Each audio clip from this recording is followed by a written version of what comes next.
is it? It's the Shade Room. Oh, Lord. Somebody shady is outside of my apartment. There he is. Hi. Hi, Jason. Babies. How are you? Hi. How are you, my friend? Great. How you doing? Nice to see you. See you. I'm about to put you to work. Wait, this isn't presents? No, it's not. Oh, my gosh. You brought ingredients. Yeah, we got work to do. A lot of work. Come on, boys.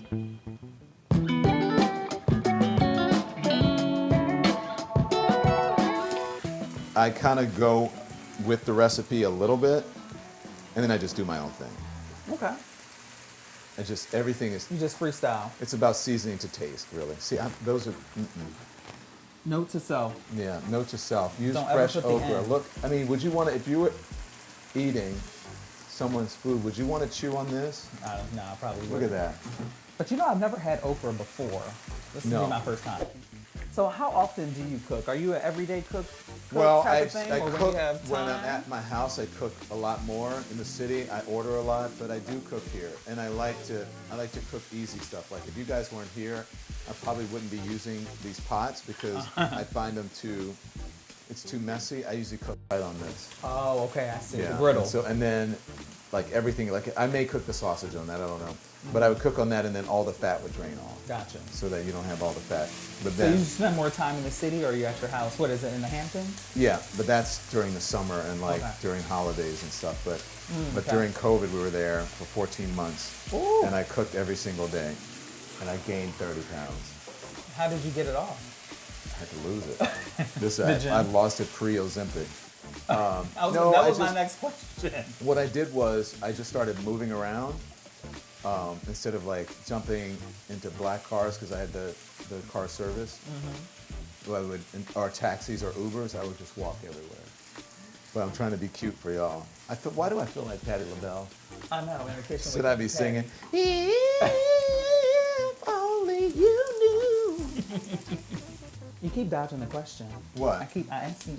What are you about asking me? Your Louisiana roots. Oh, so I didn't grow up cooking that much. I grew up watching, Okay. but I would cook some stuff. So I would learn to cook my own. Can you throw that Yeah, away for sure. me, please? I learned to cook my own stuff when Uh-huh. I was a kid. I went to the library Mm-hmm. and I checked out a book, a recipe book, and I would start cooking my own food. But I almost burned the house down. So do you ever cook for Tim? What is Tim like? Your husband? Tim will eat everything that I cook. Are you serious? He's Not surprised. picky? So before COVID, he didn't believe that I could cook. 'Cause I was gonna say, I talked to Tim, and he's from Long Island, Tim is from Long Island. and you are from Baton Rouge, and the spice ratio, does he like spicy? Because, it can get a little spicy. Yeah, he likes spicy. Okay. Not quite as spicy as I like it, but he Uh-huh. likes spicy. Okay. I mean, come on, he likes me. Of course he likes spicy. I was gonna say, Ooh, that smells good, doesn't it? that's not good. I'm gonna call. My mom told me to get onions, but Oh, I you're don't calling see. your mom. We should call her in. We should call her in, I'll like, call her. Who Wants to Be a Millionaire? Do you recall any notable people that you cooked for in the last, I don't know, decade? I used to cook for my boss during COVID. My boss would come over because he had a house out there. I would cook for notable people. Have I Your cooked boss for who? anybody? I'm not giving names. Why? Because I'm not. I cook for friends who are notable, but I can't tell you who. Oh, okay. Why? Because you get nosy. Just give me like two. I'm not going to tell you. Lee Lee who? Daniels. I cook Oh, Lee for. Daniels, And okay. we have barbecues and stuff at our house in the summer. So like Joy will come over, Sonny will come over. Oh, The View. The lady Yeah. with The View. Whoopi hasn't come over yet. I know what's happening here. You know what's happening? Yeah, I'm not going to be like the lady Like who? that pours all of her broth back into the. Have you ever seen that? Where she pours her broth out. She does this whole thing where she does chicken broth, and she puts it in the strainer, and instead of putting a bowl under it, she lets all of her broth go down the Down the drain? drain.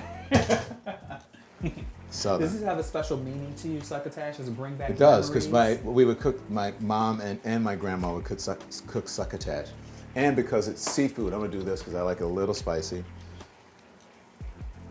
a little red hot. I like it a little. I like it spicy. Just put a little dab. You can always add more at the end, and then just some fresh pepper. Well, this isn't fresh, but we'll do some pepper and we'll do some salt, and then we're gonna let that cook a little bit. So you and your grandmother. So we used to cook this, and this was like our comfort food. But there's always, like, for every season, there's some sort of stew. So in the spring we would do like a succotash, a spring or summer, right? Because it's like fresh vegetables, it's lima beans, it's corn, it's onion, it's tomatoes, it's very summery. So we would do this. That's like a summer and spring thing. Are you ready? Yeah. Okay. I'm just gonna give you this is a little taste. You tell me what you think of the seasoning.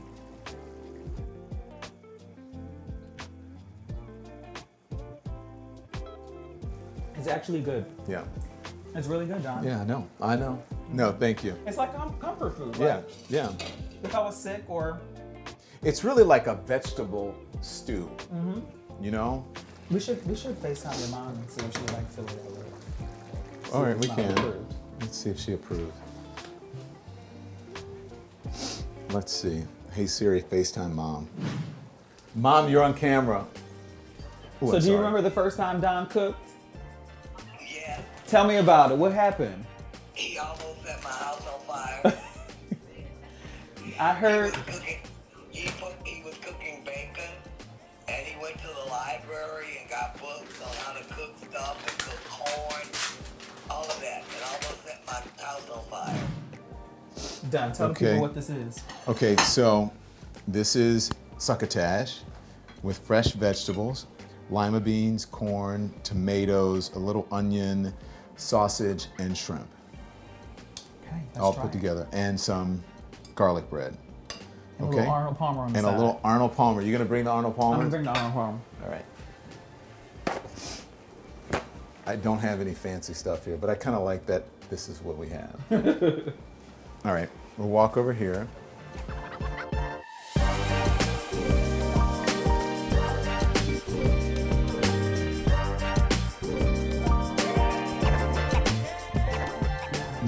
So, let's get into you. How are you?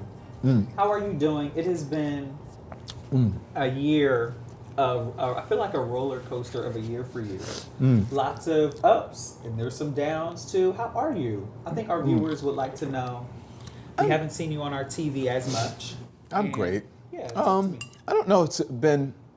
I don't believe in downs. I believe that everything is an experience. So I don't say that I've been down, but ups and downs. Like if you look at that career-wise, Yeah. yes. I'm great. I'm sitting here with you. I might not have had the opportunity to be sitting here and to do some of the things that I can do now because I couldn't do it when I was working in cable news. And that's what I was It gonna just say. wasn't allowed. What has that been like, not working for the network anymore? You know, having this newfound freedom to do what you want. I mean, it's been, I'm a reporter too, and I've worked in local news and worked my way up. And you sometimes are chained to these jobs, and you're not chained anymore. And I can lean into the culture. I can say, people don't have to say, oh, well, this isn't like worthy of whatever. So I have a freedom. I had, I think, probably the most editorial freedom of anyone on the network when I was there, simply because of the time of night I was on and because of just who I am. Like I felt comfortable leaning into different things. But here I can do it even more. I get to explore social media a lot more that I couldn't.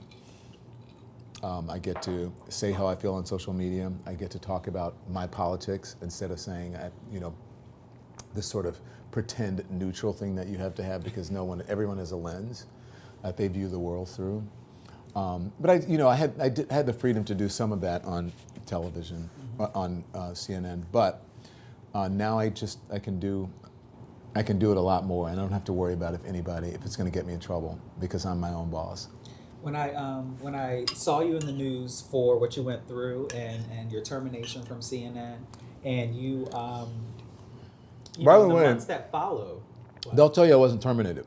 That's what I was gonna say. Was it a firing, a termination? There's a lot of like lingo.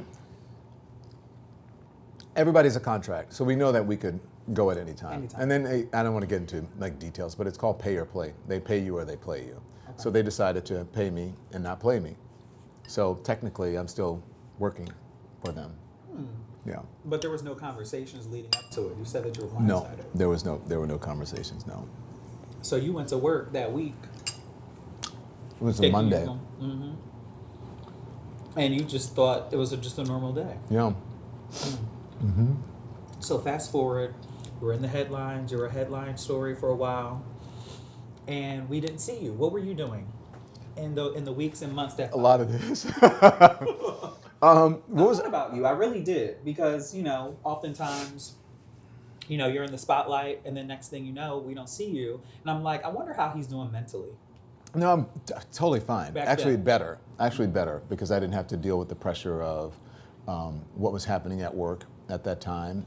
For me, it wasn't the best time at the network for me. It was a better time when my old boss was there and who was my rabbi, and it was a better time. But for mentally, I was fine. Emotionally, I was totally fine.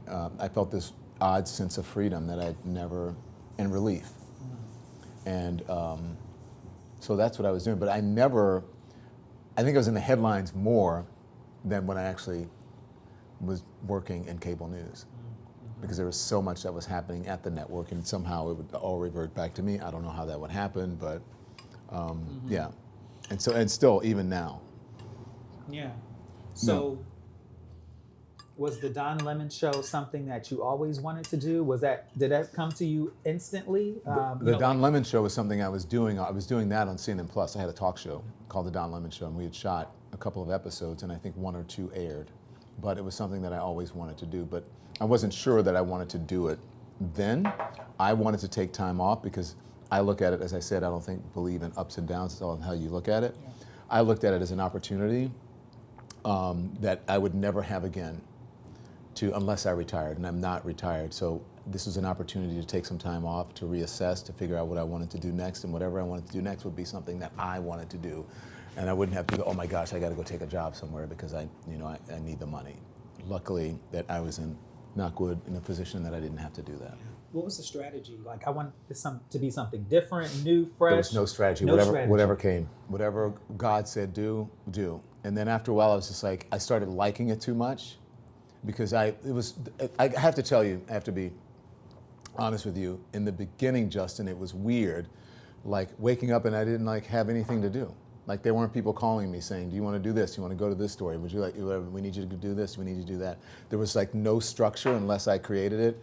And if I don't have structure, I can lay in bed all day because my favorite pastime is sleeping. So you were the same. Yes, I love to sleep. I could sleep forever. It doesn't matter how much. I don't have to leave the house. There are days when I have downtime that I don't leave the house, and it's good for recharging. Mm-hmm. But there was no, I didn't have a plan, no strategy, except to just enjoy my life and then see what happened, see what came about. So the Don Lemon Show is an extension of your CNN Plus talk show. Mm-hmm. And, it's interesting. We talked about this. The Shannon Sharps of the world, the Carisha, Young Miami is doing big things. You've seen her show, Carisha Please. Mm-hmm. Is that something that you feel like you would want to do or kind of, maybe mirror those ideas? Well, the show is doing great. The show is similar. Mm-hmm. And Shannon found an audience when he had Cat Williams, right? It all depends on, what happens, what's in the zeitgeist, who's your guest or whatever. And it's interesting because you have to build an audience from nothing. It's not like you have a network behind you that already has viewership. I was lucky enough to have people who were fans and who were viewers who came over, but finding streaming television for people who are used to traditional television is like, wait, how do I get this? What do I do? And it's like, you just click on the button, boom, and that's it. They don't understand that. If it's not on channel 12, they don't get it. So it's interesting building an audience, but it's fun. I love what Shannon is doing. I'm not doing exactly what he's doing, but I love what he's doing. And I think there's spaces for those kind of people. Of course, everyone's going to. He's not a journalist. Yes, but everyone's going to have to do this eventually. I think I shouldn't say everyone, but a lot of people who are in traditional television are soon going to have to do this because it's shrinking. And I think a lot of these news programs will go away, especially with the advent of AI. And it's just that the business is different. So I think a lot of people are going to have to do this, and they are going to have to build. I hate that word brand, but they will. And they're going to have to build their own viewership and perhaps their own network and create their own space. Yeah. I want you to answer something real quick. I don't want you to think too hard about it. Who's been that person that you lean on beside your husband, that we all know, that in this Besides kind my of mom, crazy world that we're living in, the crazy headlines you were swirled in, who's been the person? who do I go to for advice? Or just the Whatever. notable person that you leaned on through all of this, and you have new shows. Well, I lean on different people for different things. Like for emotional support, like I'll lean on my husband, then fiance. If I need, from the heart, my mom is my rock, right? If I need professional advice on the business, that's Jeff Zucker. And if I need, a word from a sister, it's Tamron. Oh, by the way, I cook for Tamron. You asked me. Okay, Tamron. So Tamron knows. Tamron has my food. It's Tamron or Whoopi or someone like that, or even yeah. Okay. Yeah. Let's talk about your husband. A month in. I know. Congratulations. Come on, a ring on it. Yes, you got a ring on it. So it's been a month since you guys got married. How's it been? Just the last month. Because you guys have been together for years. I made a huge mistake. You did. It's everyone. I felt like, it's not a big deal. We've been together 8+ years. Like, why do we need to get married? Why do we need to make a big deal of it and spend all our money and have a wedding? And we should just go to City Hall. But I'm glad I did it. I mean, and it does feel different. You're not married, are you? I'm not married, no. Are you in a relationship? Yes, I am. For a long-term relationship? Just 2 years. Okay, well that's long enough. It's I mean, long. people get married, like they'll meet on the first date and get married. they get married. But it feels different. It feels real, legal. Yes. Yeah, I can't wait to see my taxes now. I was gonna say, Because yes. I get a tax break that everybody else gets, right? All the other married people get. Why now? Why did you say yes now? Why not now? I said yes because I love him. I said yes because it's the right person. I said yes because he wanted to get married and I wanted to get married. And I made a commitment to him in 2019 when he asked me to marry him, and I said yes, so it was time. It got, we got sidetracked during COVID because we got engaged in April and we started thinking about where do we want to have the wedding, when do we want to do it. Okay, we'll do it in 21. We'll give ourselves a year or so, and then COVID happened. And we're gonna do it in 20. And then COVID happened in 20. And then we're we just got, I moved to a studio into my house, and then the studio didn't always work, and the boss didn't like the way the studio looked. So during 14 months, I traveled into the city 2 hours every day from Long Island to go to work. And so I would travel into the city, go into the building, go to work in this little studio, but I was the only person in the building besides the security guard and whoever was in the back operating the camera. And sometimes that person operating the camera was in Atlanta. So I would just be in this giant 110-story high-rise by myself doing a show. And so, not even a makeup person. I did my own makeup. And so I would do that, and then, so we just had too much going on. I was doing that, I wrote a book, George Floyd was going on, COVID was happening, and so we just got sidetracked. And then it just sort of spiraled, and then, CNN, we got new management, and then I moved to a different thing, and then I was like, you know what, now, let's just get married. Yeah. Do you get offended when people talk about being in an interracial relationship? Do I get offended? Yeah, when people are like, why is he dating or dating a white man or married a white man when he's so, pro this, pro that? I don't know if I get offended, but do I think it's ignorant? Yes. And I know that it hurts him because, look, I'm sure, I see it online from people who say, oh, he married a white guy and whatever. From white people, but I see it more from African Americans actually, and to me it's just ignorance.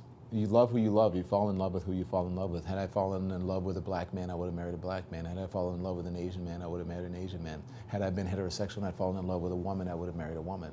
But it just so happens I fell in love with him, and that's who I married, and that's it. And people should be able to love who they love. I'm not in anybody's business. I didn't tell my mama who she should marry. I didn't tell my sister who she should marry, and no one should be telling me who I should marry. get over it. And especially people who have been discriminated against should know better. Yeah, I agree. I agree with Yeah. you. And did you have to have tough conversations with Tim before you even got married, or when he started to maybe get offended by the conversations and the comments? Tim and I have tough conversations because that's our relationship. Like, he's more aware of issues surrounding race now than he was before me. And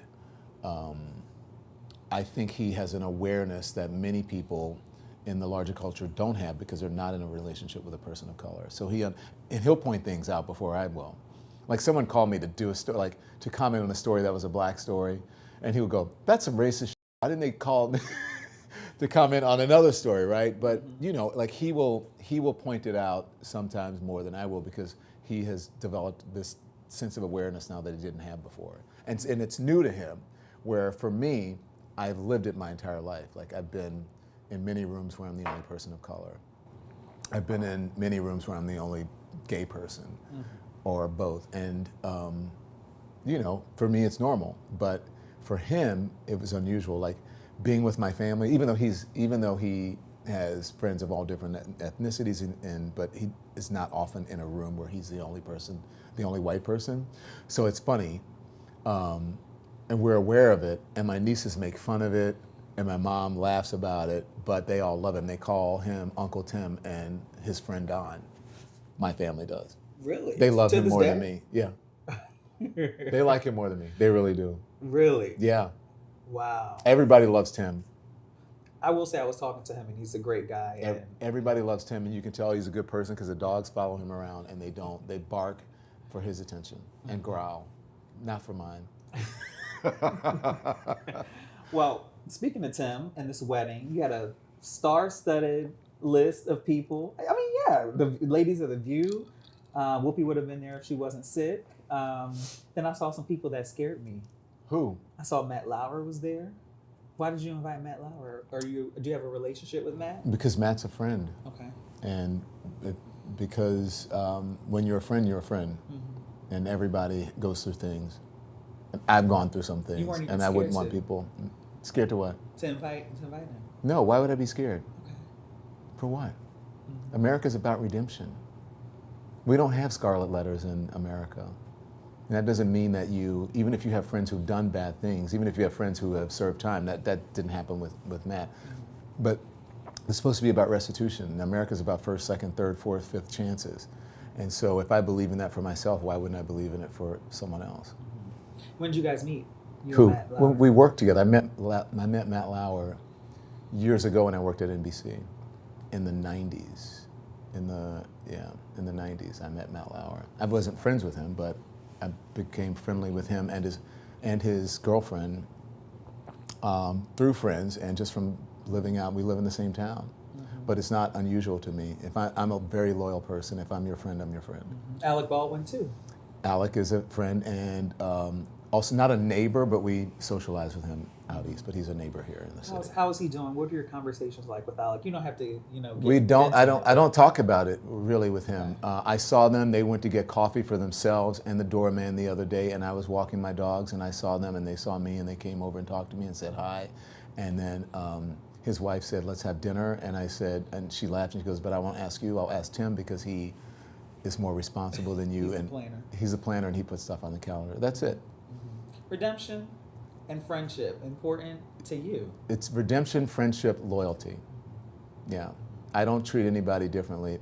I think friends need you more when they have turmoil in their lives. So, you interviewed Elon Musk. Did you expect it to go the way it went with, things that were discussed and eventually, him ripping you from X? No, he didn't rip me from X. He just canceled we had a content partnership and a distribution deal. Excuse me. That's it. Okay. So that's my dog. Is Tim in Are they there? fighting? They're fighting over Tim. Yeah, they're fighting over Tim. So he didn't like rip my show from X. The show was always going to go on. He was just a content partner, and they were going to have like a couple of things that were exclusive to X, and then eventually go everywhere else. Got it. Did I expect it to go the way it went? No, but it went the way it went. Were you surprised how it went? I was surprised that he got upset. I mean, and most people who watched it, who aren't like Elon Musk sycophants, right? The Elon bros, they were surprised that he got upset because it was basic questions about things that he had already talked about. Let's talk a little bit about politics. Oh my gosh, what do you want Yes, to talk we about? are- You're all in my damn business. I want to know about you. Okay, what do you want to know about me? Just real Why are you quick. so nosy? Well, that's just my job. Why you nosy? I saw that. See, I Elon can turn. Musk I can turn it interview. back. That was not nosy. Yes, it was. Okay, why do you think it was nosy? What was it? I mean, you were just doing your job. You were Okay, asking him that's what not some nosy. things that he was saying, and I'm just asking you about your life. See what the problem is with you. You're not used to getting asked questions. Yes, I am. No, you're not. I'm just seeing it. I'm just turning it back on you and just showing you how you're being nosy, and you're living up to the name of the show, the name of the site, the What? Shade Room. You're being shady. I'm being shady? No, Yeah. I'm not. I would never be shady. What do you want to know about No, I politics? want to know, we're on this roller coaster of an election year. It's coming. And what your thoughts are about where we are right now with Donald Trump and Joe Biden. And, obviously we're in unprecedented times too. We have a former president that, is on trial, and we have Joe Biden, who everybody thinks is too old to run for president. So how are you feeling right now about the Don't presidential even talk to election? me about that too old for. I don't think Joe Biden's too old for. You saw my mom who was on that phone. Uh-huh. She's 82 years old. She's sharp as a tack.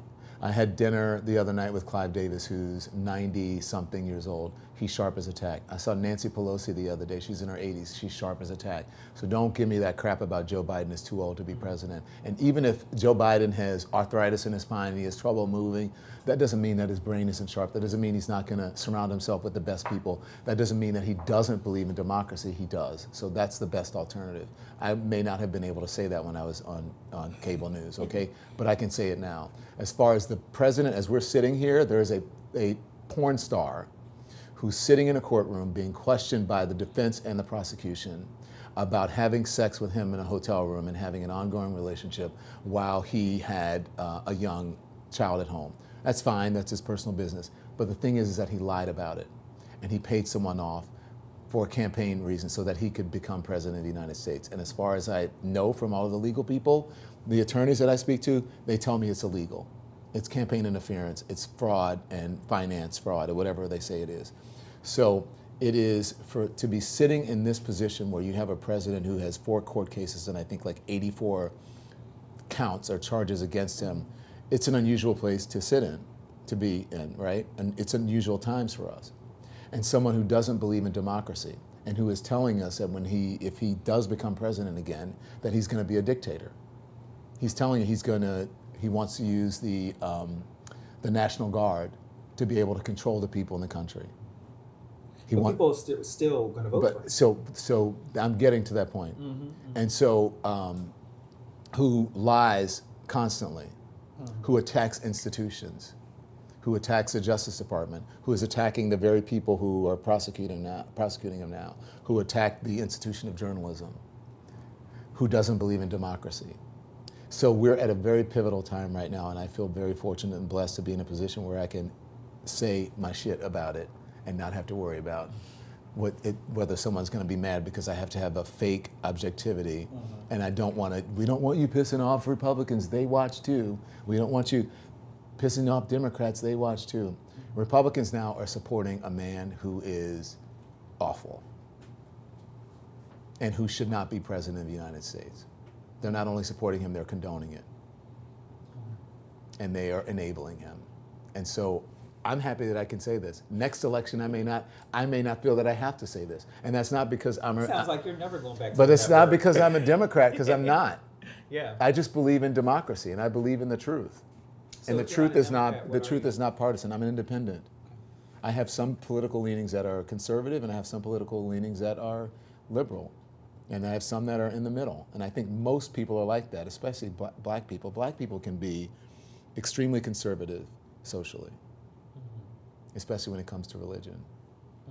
So, it takes all kinds. Yeah. Do you think Joe Biden? Is that good enough for you? I mean, give it to me. So, you think Joe Biden has what it takes? Is he in trouble? I mean, He does. Election Of after course. election. Are there people who are younger and, sure. But the man is doing a good job. The economy is firing, is doing well. firing on all cylinders. He brought us out of a terrible economy during COVID. He helped, to better our position after COVID. He's got the CHIPS Act. He has a Child Protection Act. He's doing. Hopefully, he could be better with immigration. There are things that he can do better on, but I think he's actually doing a good job. And why change a horse in midstream? So, there you go. Consider the alternative. If ABC calls you and said, we want you to be the sixth co-host on The View. The View is a show for women. I don't think that'll happen. But I mean, I would love to, honestly, I would sit there, I would have so much fun with those ladies, just to get to dip in and out with them. That's a great show. It's a great show because they get to be who they are. I think more so than any other show on television. They get a lot of criticism for it, but that's great. They're in the zeitgeist every single day. So it's a great show. I wish I could create a show like that people would have an interest for men to do. But usually those shows are centered around sports, and that's ESPN is for that. But I wish there was a show that I could do, the male view. I know that's been tried, but maybe it just hasn't been the right group of people. Maybe an idea is that The View, Fridays, or at least like one day a month, a Friday a month, should be the male view, and it should be all male co-hosts sitting in the same seats as the ladies. I just thought about that. As long as I'm invited to at least one episode. I don't know if I'm smart enough to be at the table with you, though. Yeah, you're sitting at a table with me now. I know, but you know how much sleep I lost over this interview? Are you kidding me? We were cooking. I was nervous. I was. For what? Well, just because you're Don Lemon, you're a professional interviewer. Like, how do I interview a professional interviewer who's been doing this for 20 years? You did a good job. You know? You did a good job. Yeah. Well, I just want to say thank you. Thank you for having us and cooking with us. It's a very intimate space. Thank you. This is. Did you like it? Your home. I loved it. I loved it. Yeah. Very, very good. And yeah, I see myself in you. And so keep up, keep shining, and I'll see you at the top. Thank you. Well, I enjoyed it. Don, thank you so much. You're welcome. I hope you like the food. I made you a little doggy bag. So southern. My doggies made you a doggy bag and in a lemon yellow bag. All right? So appreciated. Thank you for having us. So enjoy it. We didn't get too shady. Yes, you did. Here you go, Nosy. All the best. Thank you. Thank you so much, Don. It was a pleasure. Take care. Bye. Bye, Say puppies. bye, boys. Bye. Bye. All right. See you later. Bye. Hey roommates, if you want to watch more Dishin It, you know what to do. Make sure to subscribe to our YouTube channel right here.